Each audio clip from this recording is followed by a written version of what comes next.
نیکی هیلې او احترامات مې ومنئ په دې هیله چې روغ او جوړ به وئ. مسعود یم او تاسو ته د اووم ټولګي مضمون تدریسوم او د نن ورځې موضوعګونې چې موږ نن لرو هغه په اووم ټولګي کې قوادو د قوې ډولونه دي چې په دې به په مفصل ډول بحث کو خبرې کو او هیله کوم چې تاسو سره یوه کتابچه او قلم ځان سره ولرئ او کوم هغه موضوعات چې په کتابه کې ګونګ دي یا شته نه هغه یې ځان سره یاداشت کړئ.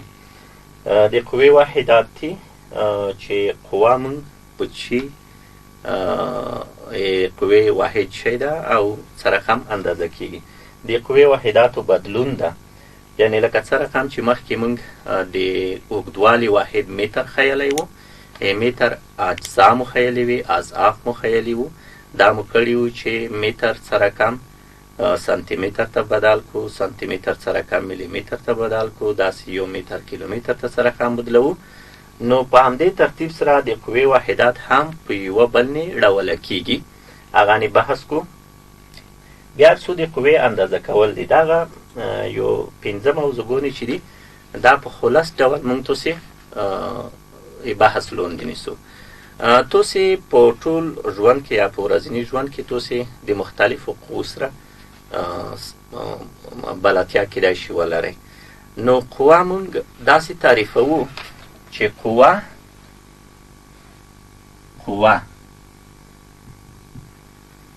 هغه عامل چې متحرک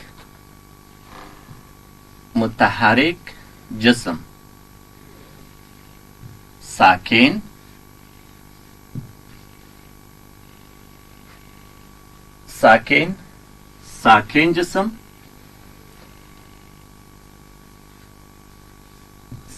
جسم متحرک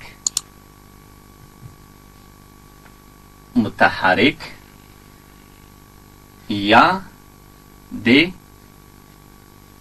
جسم په سرعت کې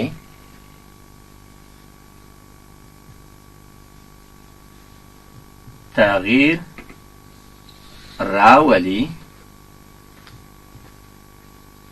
عبارت له قوې څخه ده.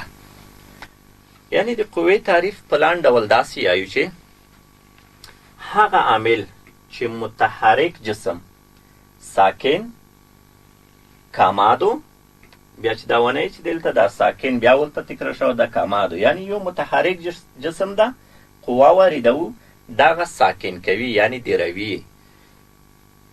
ساکن جسم لرو متحرک کوي یعنی یو شاید مونږ یو موټر ده ساکن حالت کې ده ویلوړ ده، کله چې ټیلا ویر کوو د کوي دلته یو قوه په موټر نه وارده کیږي، دغه په تحرک ورولي په حرکت ورولي یا د جسم په سرعت کې تغییر راولي عبارت له قوې نه ده. یعنی دا په دا معنی کله چې یو جسم ده متحرک ده روان ده، کله چې دا متحرک جسم ده په دانې یوه قوه وارده کو، یعنی دې قوه چې د کومه قوه مونږ تعریف کړله دا متحرک جسم ده په دا قوه واردوو، دا متحرک جسم څه کوي دیروي ساکن کوي. یا دلته یوه ګلوله ځوړنده ده، زه په دانې قوه واردوم، دا ګلولیات څه کوي تحرک کې پیدا کوي حرکت ور کوي، دا په خپله څه ده یوه قوه ده. یا یو ټوپکای ده روان ده، یعنی چپ خپه واله ده، هغه په یوه سرعت سره ده او دغه سرعت که چیرې لږ نوره په دانې قوه وارده کو دا نوره تیزیږي، او که چیرې بیا قوه په مقابل طرف ته وارده کو بیا دغه ټوپکی څه کیږي سرعت یې کمیږي. یعنی د سرعت کې زیاتوالی قوه وروستی شي، کموالی وروستی شي. یا قوه د یوه جسم په شکل کې تغییر راولي. دلته تخته پاک ده، که تاسې وکیسئ دا نه زه قوه واردوم دغې په جسم کې تغییر راوستلو، یعنی جسم چې دا د قوې په اساس تغییر مومي، نو موږ داسې تعریفوو چې هر هغه عامل چې یو متحرک جسم ساکن کی یا ساکن جسم متحرک کی یا د جسم په سرعت کې تغییر وولي، دې ته موږ قوه یایو. د قوې ډولونه موږ زیات شمېر قواوې لرو، خو دلته صرف د یو څو نومو اخیستل ضرور بولم، بیا به هغې نه وروسته په هغانې په نورو ټولګیو کې موږ تاسې بحث کو. یوه قوه د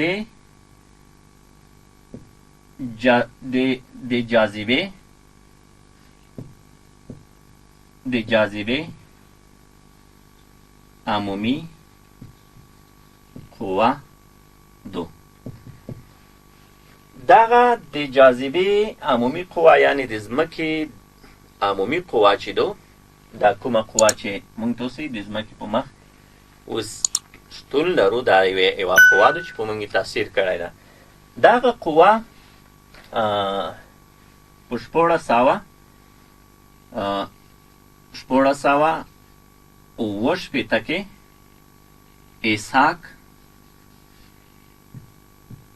ایساک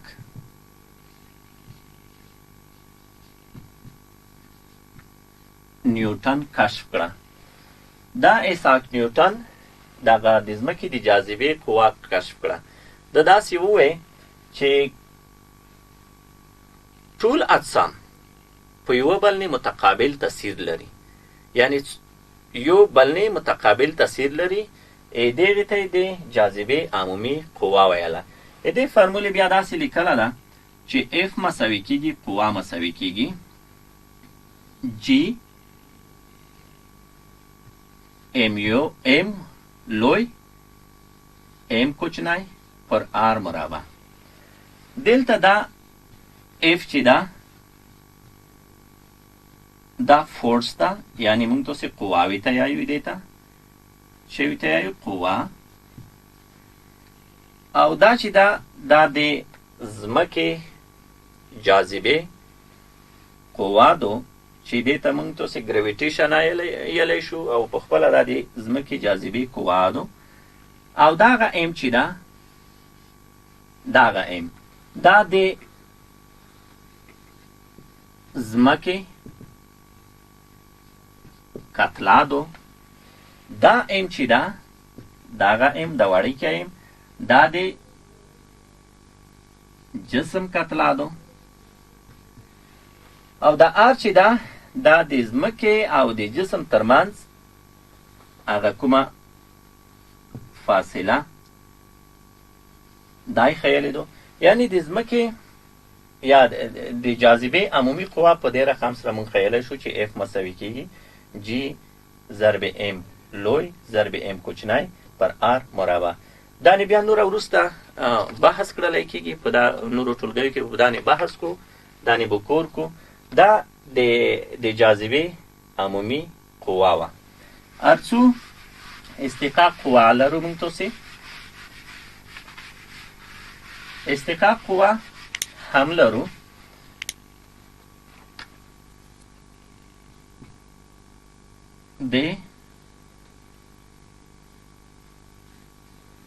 د استقاق قوه لرو. د استقاق قوه لرو. دا څه رقم قوه دو؟ دا که چیرې تاسې نظر کړی وي، کله چې په یوه سطحه نه یو موټر سي، سطحې طرفه په دا یوه قوه واردېږي چې د دې حرکت معنی ګرځېدي د متحرک جسم. دا د استقاق قوه یعنی په یوه متحرک جسم نه د سطحې طرف نه یوه په مخالف جهت قوه دو، چې دغه قوه په تخنیک کې موږ دې نه په زیاتېدو سره استفاده کړی شو، په کمېدو سره یې کړی شو. که چیرې تخنیک کې وکیسی دغه د موټر بلبرینګونه چې دي په دا کې سیسونه کېدي، کله مو چې کتلي وي دا حتما چې یوه بل سره سیلیږي، د استقاق قوه په یوه بل نه واردوي. دې دپاره چې د دې استقاق قوه موږ کمه کړو، دغه بلبرینګو ته موږ ګریس ورکوو، یعنی په تخنیک کې دې پوره چې قوه کامه کو د استحقاق قوه نو دغه بل برنګو ته موږ ګریس ورکو ترڅو په خښون سره حرکت وکړای شي یا نور ماشینونه دي هغه ته هم د استحقاق قوه چې کله موږ کومو ګریس ورکو نو کچېری بیا داسې وي چې د استحقاق قوه باید زیات شي یعنی په طبیعت کې دې نه موږ تاسو کور وخلو بیا چې کوو استحقاق قوه زیاتولای هم شو هغه بیلګه داسې دو کله چې د ژمي په موسم کې موږ تاسو په یوه ارتفاع خیږو فرض کوئ سټو کنډاو ده یا یې تیرو کنډاو ده دا چې کله خیږو دلته دغه سرک یخ نیوله ده کله چې سرک یخ نیوله ده دلته استحقاق قوه کامه ده ای طرف نه قوه نشته چې موټر نه د موټر په ټیرونو نه او قوه وارده کې موټر وخیږي موټر خویږي کیدای شي ډېرې تاسو لیدلې وي او کله چې موټر خویږي بیا یې دې پوره چې موږ د استحقاق قوه زیاته کو زنځیرونه ورتړو دا زنځیرونه باعث دې کیږي چې د استحقاق قوه زیاته شي او موټر په اسانۍ سره وخیږي موټر د ناوړو پیښو نه د چپه کولو نه د خویدو نه شي په امن کې شي ډېرې بیلګې شته په طبیعت کې خو خیر دغه دوې بیلګې تاسو دپاره کفایت دي نور هم تاسو په طبیعت کې څېړنه وکړئ او تحقیق وکړئ تاسو کولی شئ چې دې نه استفاده وکړئ راځو د ارتجاعي قوه موږ تاسې لرو ارتجاعي قوه ارتجاعي قوه هم لرو ارتجاعي قوه په خپله که چیرې یو سپرینګ تاسې په نظر کې نیولی وي چې سره ټولي کوي دې شکل بدلون کی د دې شکل بدلون ته کله چې پرېږدو بیرته خپل حالت ته ځي نو دغه ارتجاعي قوه شوه دې ذرې د قوې په مخالف جهت دي د مخالف جهت نه دا دی که چیرې موږ دلته یو سپرینګ ولرو په دې شکل سره دا کې یو وزن کوړای کو یو نیوټن په اندازه نه چې هر څومره وي اول په دې حالت کې وزن 90 سره کوړای کو کله مو چې وزن کوړای کړلو دغه دې شکل شي کې تغییر کې کوړ ته کوزيږي کله چې کوړ ته کوزه شي دغه چې وینه پرېکو د وزن بیرته خپل حالت ته ځي کله چې د خپل حالت ته لوشه د ارتجاعي قوه دوی شکل په بدلون کې د یو شکل بدلون کې او دغه قوه بیا د قوې په مخالف جهت عمل کوي چې دا بیا ولته رابرت هوک قانون بیا یو اورې سیړو په هغه بیا بحث کو ارتجاعي قوه سي بل موږ د هغه قوه هم لرو د عدالت قوه لرو عدالت قوه عدالت قوه چې کله موږ تاسې لرو په د اجسام چې کله دي فرض کوو په یوه موټر کې یو ویلوړ موټر ده په دا ویلوړ موټر کې موږ تاسې ویلوړ یو خو دفتن حرکت کې کله چې دفتن حرکت وکړلو د عدالت د قانون په اساس ایمو وجود غوړي چې د خپل دغه کوم چې ویلوړ یم دغه حالت وسوتي او موټر دفتن حرکت کې زه په شوت سم یعنی شوته تنبیږم یعنی د عدالت قانون دا ده چې زه باید ودرېږم خو لیکن ولته موټر دفتن حرکت وکړو نو دغه د عدالت قانون په اساس نه ایمو وجود غوړي چې په خپل ساکن حالت کې پوت شم ولته موټر متحرک کېږي زه شوته سم یا موټر روان ده دویم حالت کې موټر روان ده زه داسې ویلوړ یم کله چې ویلوړ یم موټر دفتن بریک نسی ایمو وجود مخ ته حرکت کی یعنی مو دغه وجود چې دا د حرکت په حالت کې چې د موټر کې حرکت لرم دې حالت زون ته سوتی خو لیکن ولته دفتن بریک نیوي کیږي ایمو وجود شي کیږي مخ ته سي دا د عدالت قانون په اساس نه یا د عدالت قوه مونږ تاسې لرلی شو ارڅو ګلالی زده کوونکو عدالت وبخئ عدالت قوه سي بیا مونږ مقناطیسي قوه لرو مقناطیسي قوه هم لرو یعنی دا مقناطیسي قوه هم د چارجداره ذرو په منځ کې یوه په بل نه قوه واردوي چې دا وروسته بحث ده په دا نه بیا بحث کو برقي قوه هم شته برقی قوه یعنی الکترو ستاتیکی قوه چې موږ تاسې ورته یایو دغه موضوعونه نه انشاءالله په راتلونکي ټولګیو کې په مفصل ډول بحث کیږي خو صرف دومره پیژنو چې قوه ډولونه لري مختلف ډولونه لري لکه د جاذبې عمومي قوه دو د استحقاق قوه دو ارتجاعي قوه دو عدالت قوه دو مقناطیسي قوه دو او په خپله برقي قوا یا الکتروستاتیکي قوادو په دانې به بیا هم بحث کیږي انشاءالله. ارڅو د قوې واحداتو ته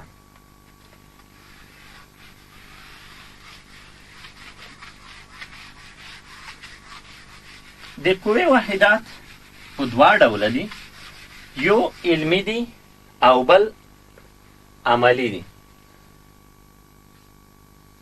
د قوې واحدات مونږ په دوو برخو ویشو. یوې ته علمي واحدات یایو د قوې، بل ته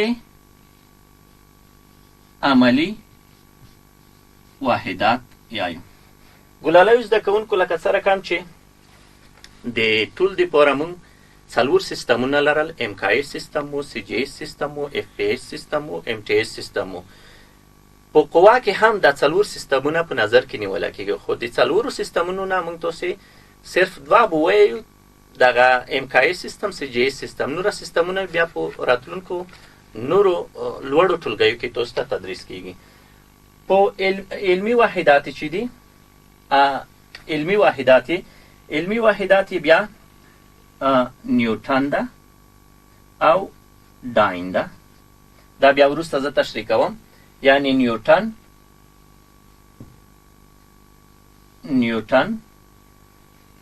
ډاین ده. دا عملی واحدات چې دي، عملی واحدات بیا کیلوګرام وزن ده. یو کیلوګرام وزن بیا څو ډاین سره مساوي کیږي؟ یو کیلوګرام وزن 9.8 نیوټن قوې سره مساوي کیږي. بل ګرام وزن ده په CGS سیستم کې، په CGS سیستم کې بیا ګرام وزن ده، دا بیا مساوي کیږي 9.8 قوې سره. دا یاداشت کئ. دې نه وروسته بیا د قوې واحداتو بدلون ترسو او د قوې واحدات باندې ته وښیم. هغې نه وروسته بیا اندازهګیرۍ ترسو. دلته د قوې واحدات یو علمي واحدات د نیوټن ده، ډاین ده. نورا کې دي، خو دغه دوه سیستمونه MKS سیستم، CGS سیستم په نظر کې نسو. عملی واحدات چې دي ګرام وزن ده، کیلوګرام وزن ده، ګرام وزن ده چې دغه 9.8 نیوټن قوادو، دا 980 ډاینه قوادو. دا نه وروسته انشاءالله بحث کو او دا به بیا موږ تاسې په عمل کې دلته کسو.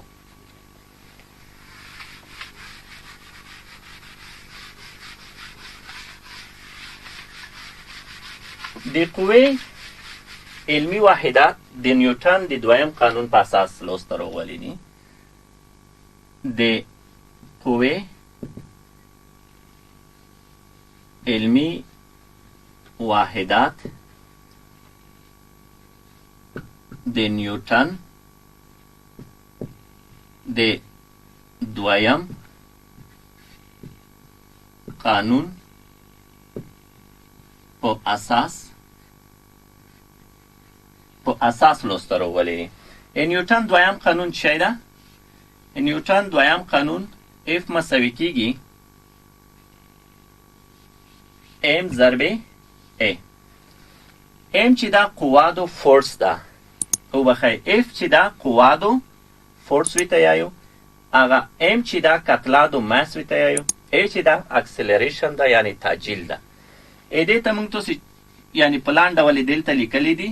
دې ته فورس یایو، فورس یعنی قوه. دغه M ماس یعنی کتله ضرب A چې دو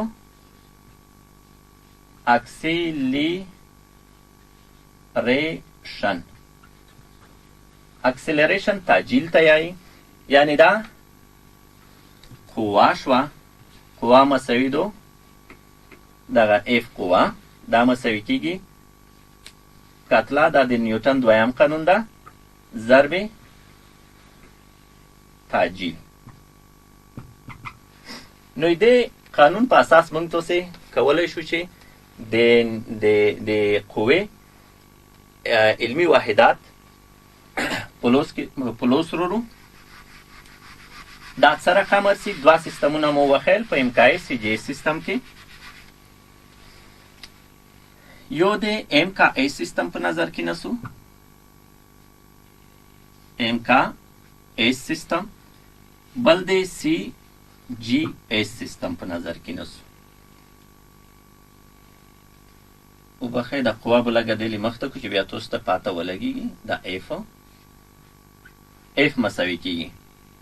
په ام کا ای سیستم کې د قوې واحد نیوټن ده، په ان سره خیال کیږي ځکه نیوټن د ځمکې د جاذبې د عمومي قوت شوه په لوس وړه پیدا کړې وه، هغه څه رقم پیدا کړې وه، یوه بوخ کې نوسته مڼه راولېږي ځمکې ته او بالاخره دا تحقیق کې څېړنه کې بالاخره دا د ځمکې د جاذبې قوه پیدا کوي. په امکاني سیستم کې د قوې واحد نیوټن ده. په سی جی ایس سیستم کې د قوې واحد ډاین ده. یعنی یو نیوټن چی ده؟ یو کیلوګرام کتله، یو کیلوګرام کتله دو چې بیا تعریف زدی تکم، یعنی کتله په چی خیال کیږي؟ په کیلوګرام. په امکاني سیستم کې د تعجیل واحد چی ده؟ متر پر سیکنډ. په دې اساس نه موږ لیکای شو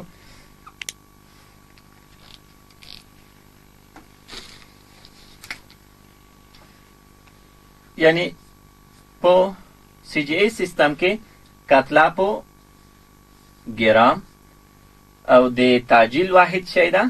ضرب سانتی متر پر سیکنډ مربع سره. یعنی دا غشای د کومه فرمول چې دا د تاسو ځون سره یاداش کړئ، بالاخره بیا زه دلته په دانې کور کم د نیوټن او د ډاین تعریف تاسو ته کم چې د دې په تعریف پوه شئ. هغې نه وروسته نیوټن ډاین ته، ډاین نیوټن ته سره رقم بدلو، په انې به کور په د قوې بیا اندازه کولو سیستم رامنځته کوو، په انې به کور وکړو. یعنی په امکاني سیستم کې نیوټن ده، نیوټن شی ده دا شکل. سی جی سیستم کې ډاین ده، ډاین شی ده په دا شکل سره یې ولیکئ. زه یې وروسته بیا تعریف ته کړم.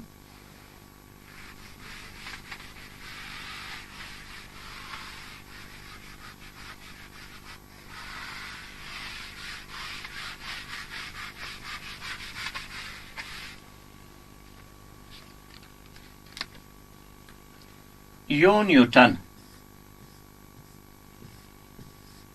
مساوي کیږي کیلوګرام ضرب متر پر سیکنډ مربع. ډاین مساوي کیږي ګرام ضرب سانتی متر پر سیکنډ مربع. د نیوټن تعریف چی ده؟ ښه غوږ بتوانستی. نیوټن هغه مقدار قوه دو، یعنی نیوټن هغه مقدار قوه دو چې په 1 کیلوګرام کتله عمل وکړي، هغې ته 1 متر پر سیکنډ د قوې په لوري تعجیل ورکړي. عبارت لی نیوټن نه دو.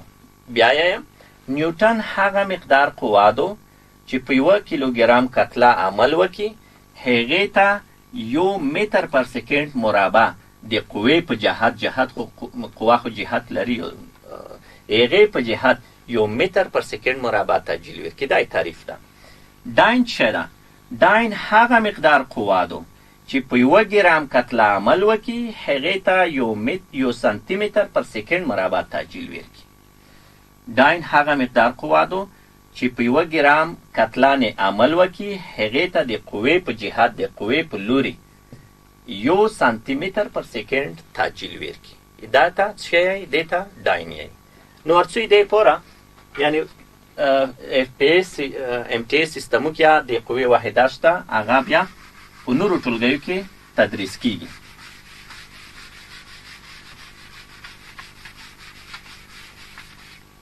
دلته د قوې واحداتو بدلون زه داسې وایم چې یو نیوټن قوه مساوي ده په کیلوګرام ضرب متر پر سیکنډ مربع. داین چی ده؟ داین مساوی ده گرام ضرب سانتیمتر پر سکند مربع. تاسو کله کتابو کې لیدلی وي داسې ویلي دي چې موږ یو نیوټن قوه چې دو دلته داسې لیکلي دي یو نیوټن قوه مساوي کیږي لاس په توان د 15 داین قوې سره، یا یو نیوټن قوه که چیرې هغه دا شی ولیکو چې یویز لسیز سلیز زریز لازریز سلزریز، یعنی یو نیوټن قوه چې دو هغه مساوي دو په 1,09,000 قوې سره. دا شی لیکلی شو. اوس څه رقم یو نیوټن قوه د لاس په توان د 15 داین سره مساوي کیږي، یا که چیرې صفرونه په دې شکل سره ولیکو، یعنی دا 15 صفرونه دي، 15 هغه دغه دي، لاس په توان د 15 دي، 15 صفرونه مو ویل کړل، یعنی یو نیوټن قوه مساوي کیږي 1,09,000 قوې سره. دا څه رقم بدلو؟ د دې بدلون دپاره موږ تاسې باید هر واحد د خپل واحد سره موږ تاسې پرتله کړو. دلته ګلالیو زده کوونکو کوه کیسئ د کتلې واحد شی ده کیلوګرام ده، او دلته د کتلې واحد په ډاین کې شی ده ګرام ده. دا د یوه مسله. دویمه مسله کله چې د مساواتو نه دې طرف ته بوځئ، اول به دا ګوته کوئ، اول مو دلته کیلوګرام پیدا کړو چې د کتلې واحد ده په دغه نیوټن کې، په ډاین کې بیا چیرسو بیا هم د کتلې واحد په نظر کې نسو چې دلته ګرام ده. دې نه وروسته د اوږدوالي واحد دلته څه ده؟ دلته متر ده، په ډاین کې څه ده؟ سانتیمتر ده. اوس موږ تاسې تیرو درسو کې ویلي وو چې ګرام کیلوګرام ته څه رقم بدلوو او متر سانتیمتر ته څه رقم بدلوو. ځکه چیرې داسې ولیکم چې موږ یو نیوټن قوه مساوي کیږي موږ یو کیلوګرام مساوي څومره ده؟ 1000 ګرامو سره. یو کیلوګرام موږ مساوي کیږي 1000 ګرامه ضرب. اوس متر ته راغلو، موږ یو متر څو سانتیمتره ده؟ 100. زه به 100 سانتیمتره دلته ولیکم. پاتې څه شول؟ سکند مربع په دواړو کې هغه د شریک ده، انې غرض نه وایي. شاګردانو که چیرې دلته موږ تاسې وکیسو یو نیوټن به موږ مساوي شي. دا خو دې سره د ضرب په حالت کې ده. دا چې دې سره ضرب کو 3 صفره دلته دي او 2 دلته دي، نو موږ به ولیکو چې 15 صفره 1 2 3 4 5 چې دي ګرام ضرب سانتیمتر پر سکند مربع سره. شاګردانو دې ته توجه وکړئ. ګرام ضرب سانتیمتر پر سکند مربع موږ کله چې دغه هغه تجزیه کړو ډاین مساوي کیږي ګرام ضرب سانتیمتر پر سکند مربع. نو زه دا شی لیکلی شم چې موږ یو نیوټن وبخه یو نیوټن مساوي کیږي 1,00,000 ګرام ضرب سانتیمتر پر سکند مربع مساوي د چی سره ده؟ دلته د ډاین سره. زه به ولیکم چې ډاین دومره قوې سره، یا زه دا شی لیکلی شم چې یو نیوټن قوه موږ مساوي کیږي لاسو په قاعده څو صفرونه دي 1 2 3 4 5 5 پر لاس په توان د 15 ډاین قوې سره. نو زه دا شکل سره هم لیکای شم چې دا کتابو کې بعضې کتابو کې داسې ویلي دي چې یو نیوټن قوه مساوي کیږي لاس په توان د 15 ډاین سره، یا یو نیوټن قوه مساوي کیږي 1,00,000 ډاین سره. موږ کولی شو چې په دې شکل سره دا ثبوت کو. نو ارڅو بیا عملي برخه کې زه ته ښیم، فکر کوم وخت پوره شوی، عملي برخه کې بیا وروسته راشو په دې هیله چې په دانې تاسې کور وکړئ، پریکټس وکړئ او د تاسو د کامیابۍ په هیله.